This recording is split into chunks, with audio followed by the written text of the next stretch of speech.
My United Way was 100 years old, and when it was 95 years old, I became the first woman CEO of our United Way. And so we had our 100th year anniversary when I was the CEO. And the year I was leaving, we had couples as campaign chairs, mostly men, a few couples. The year I left was the first year we had 2 women and a woman of color chair our campaign. So it took 100 years for us to get there. Wow. And United Way is definitely on the front line of working with women in all ways. Absolutely. Welcome to the Philanthropy Masterminds podcast, brought to you by DonorSearch, the show that takes you inside the lives of thought leaders, innovators, and changemakers in fundraising, philanthropy, and civil society. I'm your host, Jay Frost. In today's episode, we speak with Lois Buntz, author of Generosity and Gender, Philanthropic Models for Women Donors, and the fund development professionals who support them, the recipient of the prestigious 2024 AFP Skystone Partners Prize. A career veteran who has served on over 20 boards, raised over $125 million in capital campaigns, and the first woman to serve as CEO of United Way of East Central Iowa, Lois draws from extensive personal and professional experience, in addition to insights from over 70 interviews from leading women in philanthropy, to bring us a rare and profound view of the new fourth wave philanthropy by women. We caught up with her at AFP ICON in Toronto. Maybe a place to begin is to just, congratulate you on the award. Thank you. But this is the end of a cycle on one book. Mm-hmm. How long have you been working on this book? Let's put the subject aside. I'm sure it's longer. How long on the book? Probably 5 years took me. How did it start? It started, I was the CEO of United Way, and we had a Women's United program there that I helped initiate, which is also part of a national Women's United effort. And it was very successful. And then when I decided to leave United Way and transition into some consulting work, I thought, I'd really like to talk to some of these women I've worked with and known and hear their stories in a little bit more depth. And I wonder if there's themes or patterns about how women think about their giving. And I had read and met Martha Taylor from the University of Wisconsin Foundation and Sandra Shaw Hardy, who's an attorney. They had written a book about women's philanthropy back in maybe 2010, 2005. And so I kind of was aware of it, but I thought, I haven't seen anything written on this in terms of a book form for many, many years. And so I'll maybe just collect the stories. I started there. And fortunately, my friends were very gracious and let me interview them. And I knew enough about research to know I had to formalize it at some level. So I recorded it and had some standard questions. And then, as women do, they like to help each other. So, they were like, well, I know this person and maybe you should talk to her. And I know that person and maybe you should talk to them. And I'll do an introduction. And so it started, and then it grew very quickly, primarily through the women's foundations. So I knew the director of our women's foundations, and she had been in Kansas City, and she knew a lot of higher-end donors like Abigail Disney and Helen McKelly Hunt from the Hunt oil tycoon family. And she said, I'll ask them if they're willing to be interviewed. And it's like, okay, this would be fine with me. Amazing. Amazing. So I did get to interview them. And of course, hear stories from people who were, had always had money, and women who were extremely wealthy, as well as then I started to broaden my base because I knew I needed more than older white wealthy women too. So fortunately, again, through networks, I got to interview people who gave very modestly, and in the book, I eventually branch out and talk to, I have a section of women of color, so Black women, Asian women, and Hispanic women. And so I had the stories, and then I realized I didn't know as much as I thought I knew, so I better start digging into the research and read the history. And out of that, I I really began to kind of formalize what I call the three waves of women's philanthropy. So the suffrage movement, that a lady in the 1800s and the early 1900s, I mean, women came together and they funded a lot of the work to get the right to vote. And then the civil rights, women's rights movements in the 60s and 70s into the 80s. That's when a lot of the women's foundations came into being. And they really developed because such a small percentage of money from national foundations was being directed at programs for women and girls. It was less than 1%. And so, the ladies said, enough of that. You're not taking care of us. We're going to take care of ourselves. So they developed women's funds and women's foundations. And then the third kind of more historical wave I saw was probably in about 2006-07 when the mega donors started developing, and actually Helen McKelly Hunt started something called Women Moving Millions.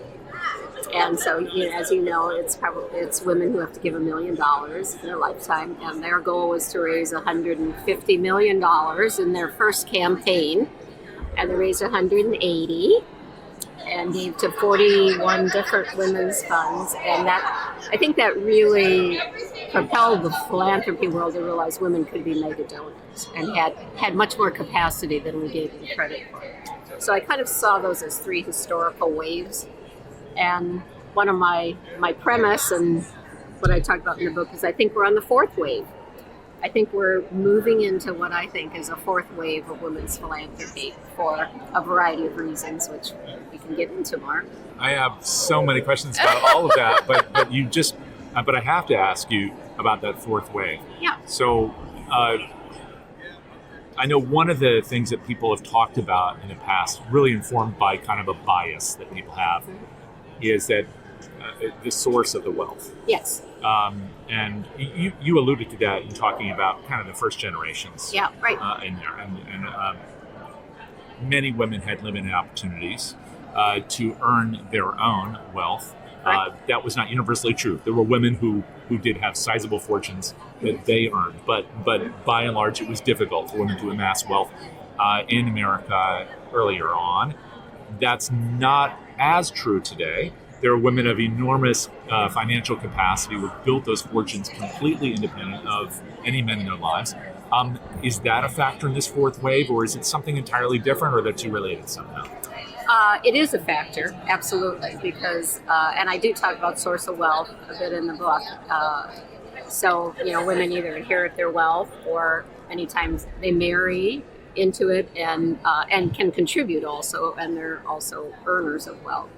And so much of the data that we're seeing now is talking about the wealth capacity women have. Because they inherit twice many times, once from a parent, if they have assets, and secondly from a spouse, because we tend to outlive men. So, the Rockefeller Foundation has talked about the dual wealth transfer. So the wealth capacity of women, both from inheritance and from earning wealth, is going to grow significantly. And most wealth advisors, are tracking this, and I think fundraisers should be too. So I think that's part of it.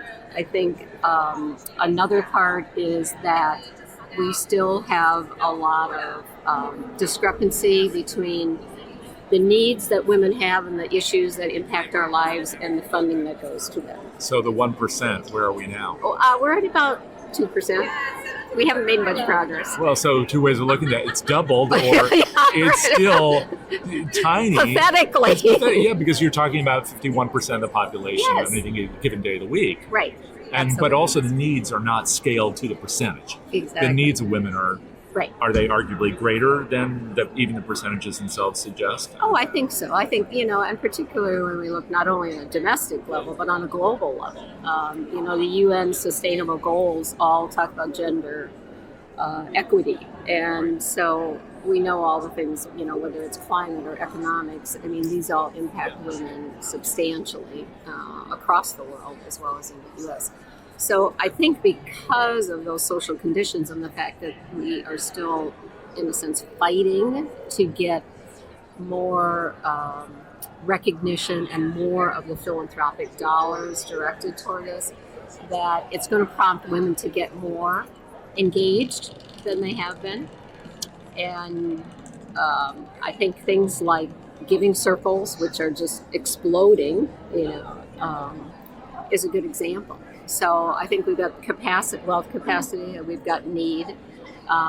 We also have, right now we know a whole lot more about how women give and what their patterns are in terms of them giving differently and thinking about philanthropy differently than men, predominantly from the Women's Philanthropy Institute at the Lois School of Philanthropy, which I used a lot of their research in my book, because it's like, well, now we know things that we knew anecdotally or from the stories I heard, but now we actually have the research to say, okay, there's quantitative information to back up the qualitative information that we had, which tells me that then as fundraisers, we can use that information to have more impact, to engage more women, to help them understand not only their capacity, but how they can truly have an impact. And there are just so many options also.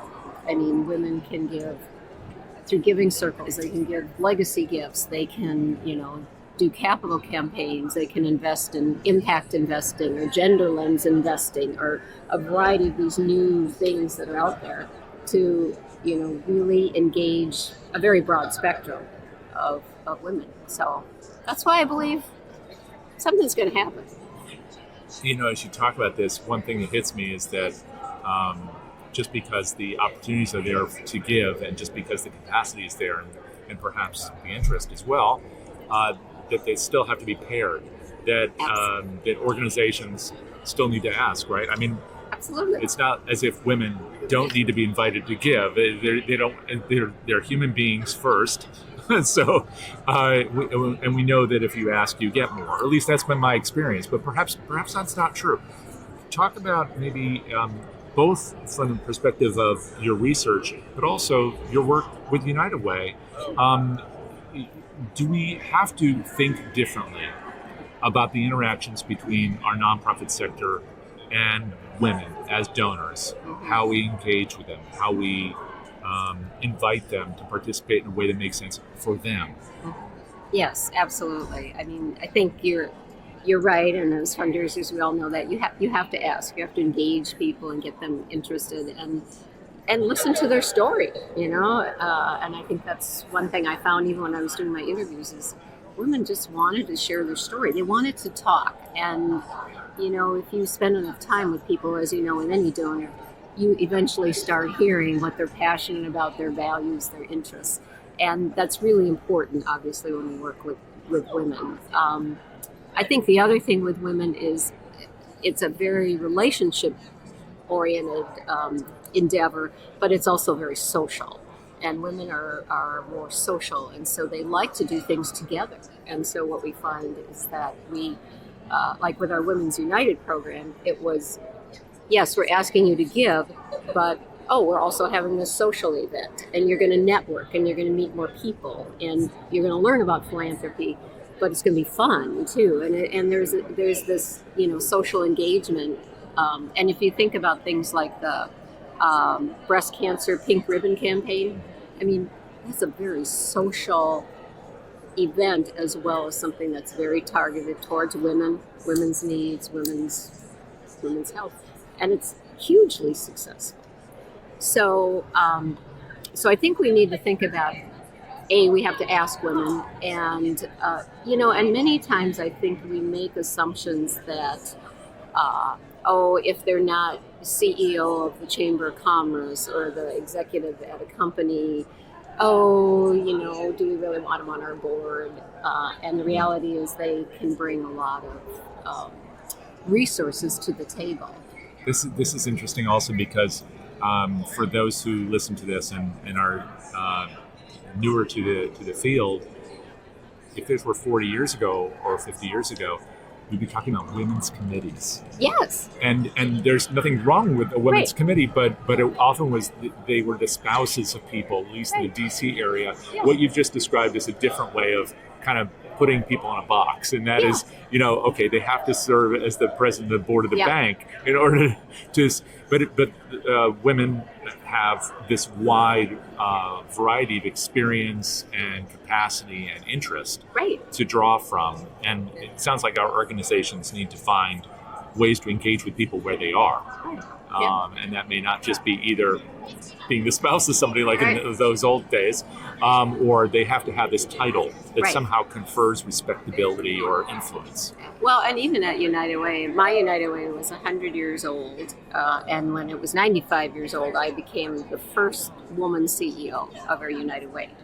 Wow. And so we had our 100th year anniversary when I was the CEO, and the year I was leaving, we had couples as campaign chairs.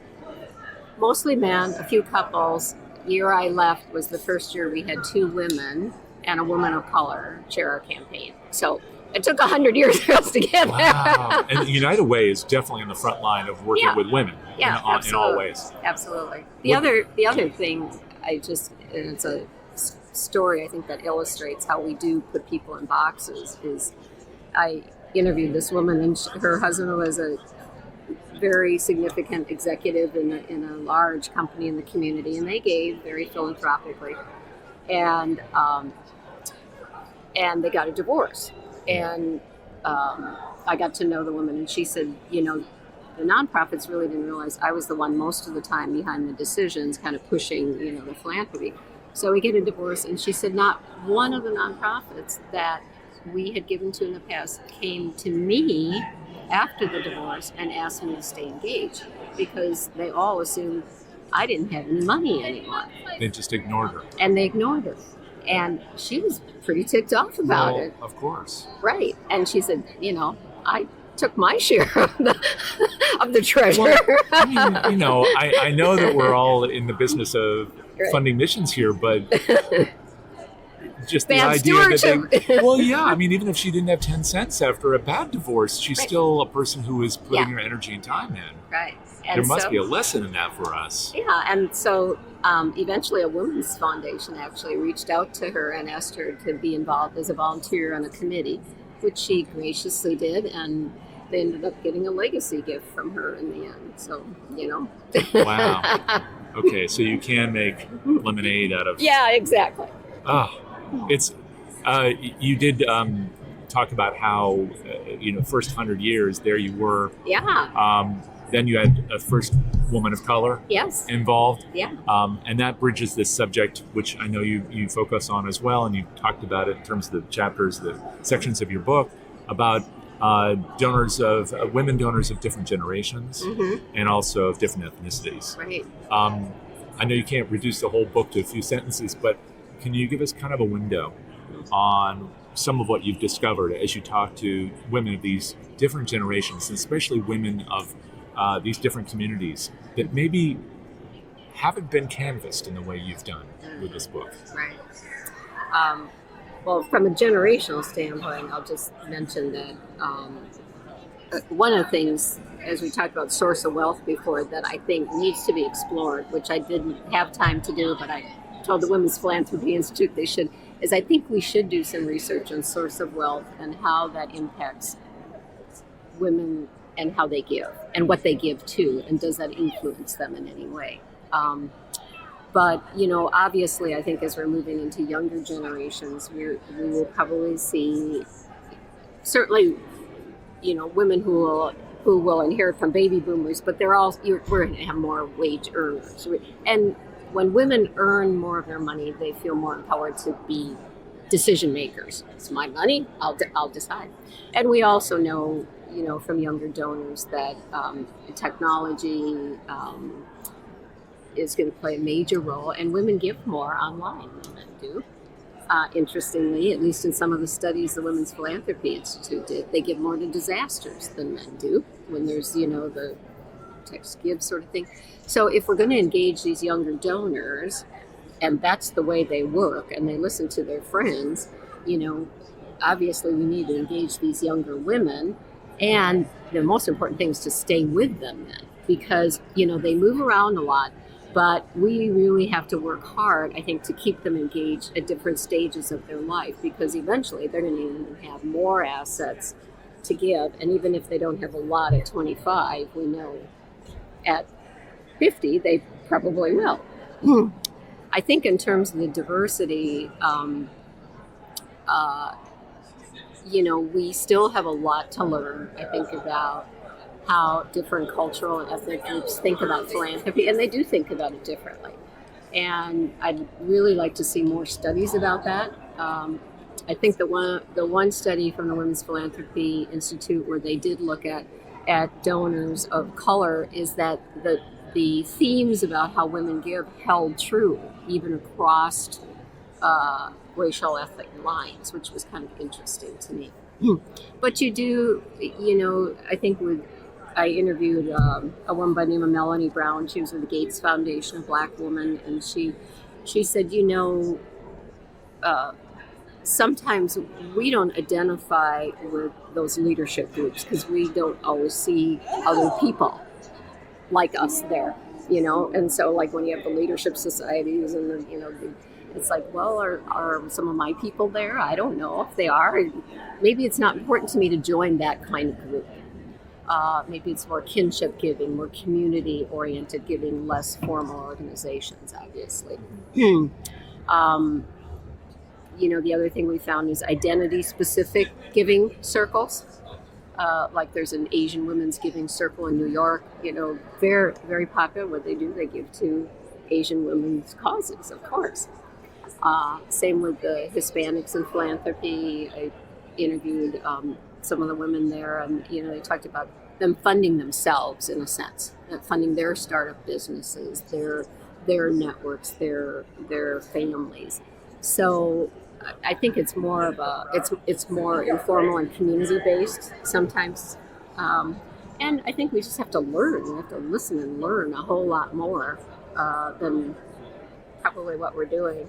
Well, when you said that you looked and you couldn't find another book that had been written in 10 or 15 years on this subject, right? Even though there is a Women's Philanthropy Institute, which does wonderful work. They do a lot of research. There has been a lot of discussion about women in philanthropy for a long time, but there just isn't this library of content that we can draw from or be inspired by or pass to our friends. I'm wondering what it is that we need to do in order to make sure that these issues are forefront. I mean, when you went and canvassed these people, it was to produce this work and then to share that research. But individual organizations that aren't writing a book, how can they go out and follow a process that makes sense for them, where they are canvassing people and they're actually listening to them? What kind of listening programs need to be in place at our nonprofits to successfully engage women of all backgrounds? Yeah. Well, I think definitely recording their stories, listening to their stories, and listening to their path to philanthropy. One of the things I ask people is, how did you learn about philanthropy? It was a common question. And every woman I talked to could identify a mentor. They could identify somebody in their life who taught them about philanthropy. And so, and women like to pass on what they know to other people. So I think one of the things we can do is record more of those conversations and have them tell their story more publicly about, why is philanthropy important to me? What do I want to achieve or impact in the world as a result of it? And women aren't as big into recognition as guys are, I think, at times. They don't necessarily say, I want my name on the building. They certainly want to be acknowledged. But we have to find ways that we can acknowledge them and lift them up and showcase what they do in a way that works for them. But I think a lot of times they sometimes need encouragement too. You might ask somebody, oh, will you chair the campaign or, lead the board? And it's like, I don't know, can I do that? Would I do that? Yes, you can. Yes, you can. And have that peer mentoring process, so that we can have some older, more veteran philanthropists in the community mentor some of our younger women to come along. So I think there's a lot of things we can do to more showcase the talents that they have, and they have a lot of talents, and hopefully have a lot of the men who have been very good supporters support that and say, good idea. And stop right there.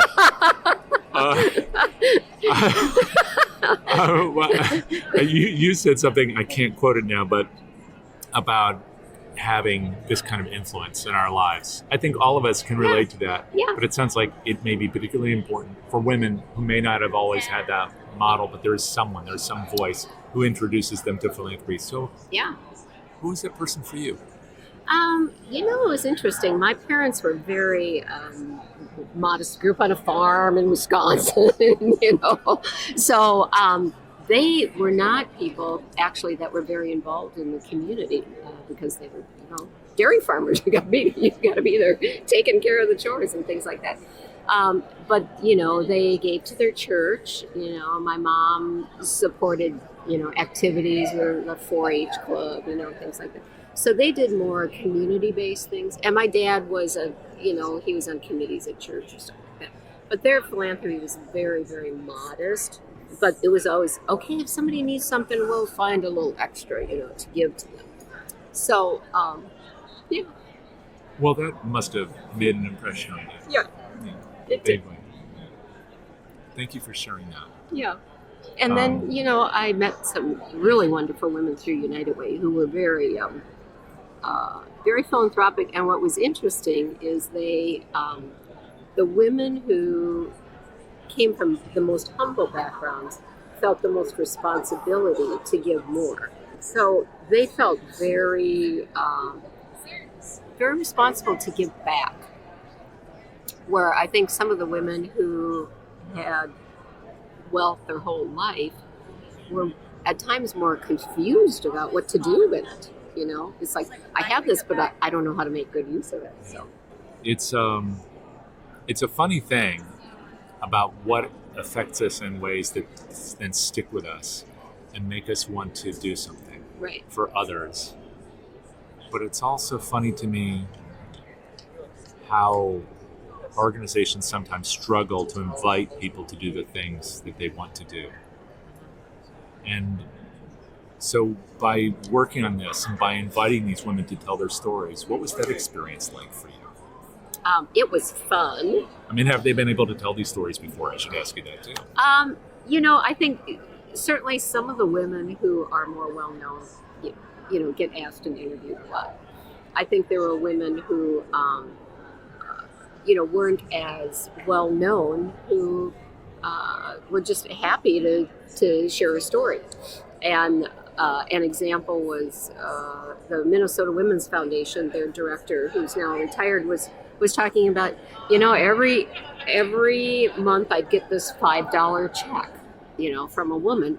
And I called her and said, why are you giving? She says, well, I live in subsidized housing and I don't make much money, but at the end of the day, I like to give because other women are struggling too, So people wanted to share their stories. I think their philanthropic stories, and they were happy to do that. In fact, my husband would say, "You've been on the phone for a really long time talking to these people."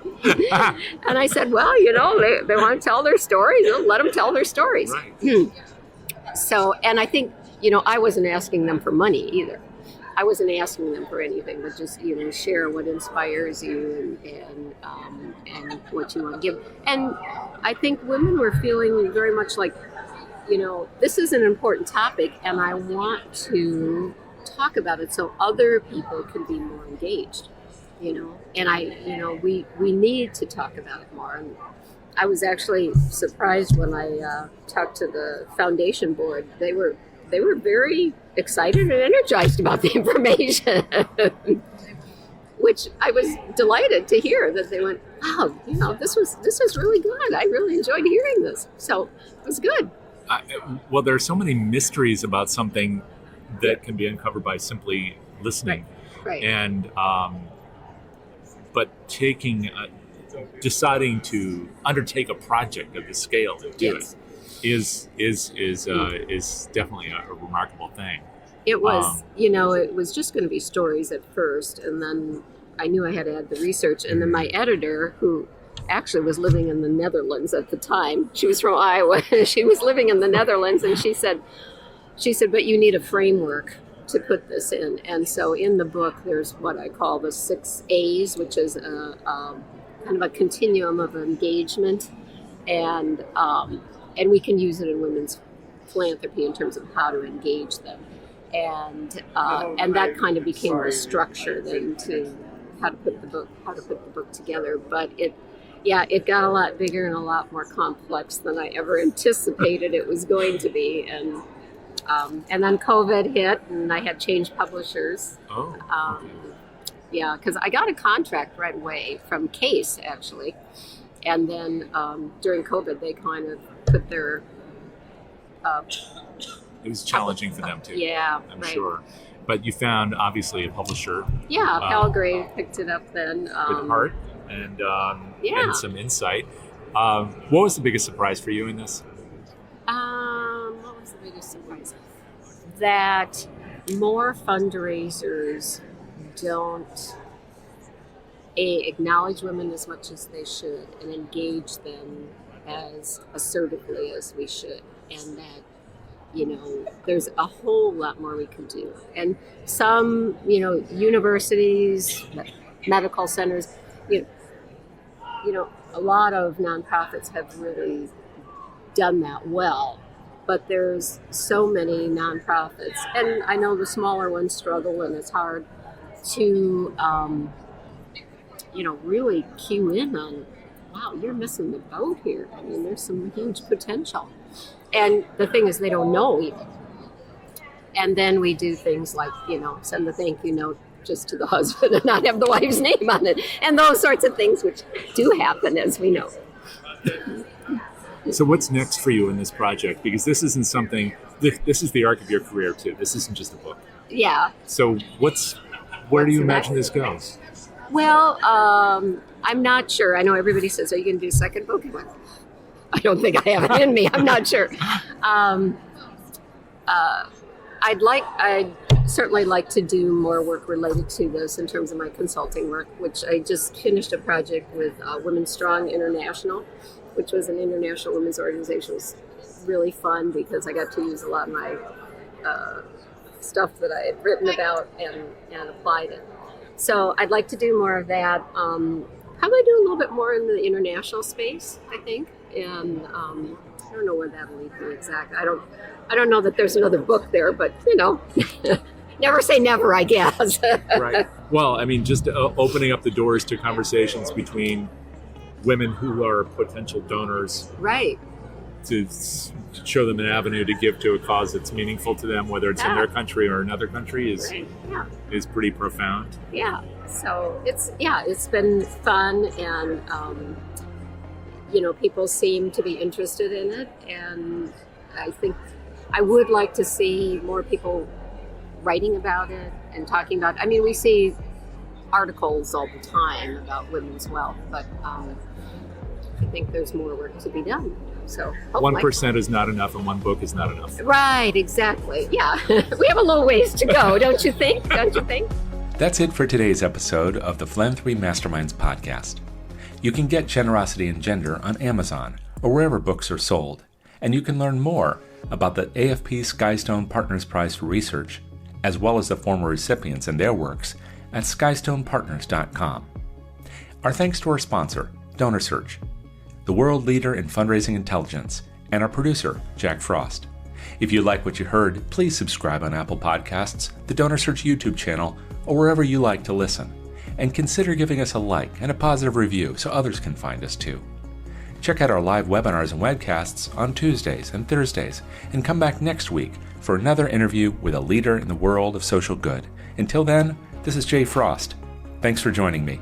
See you next time.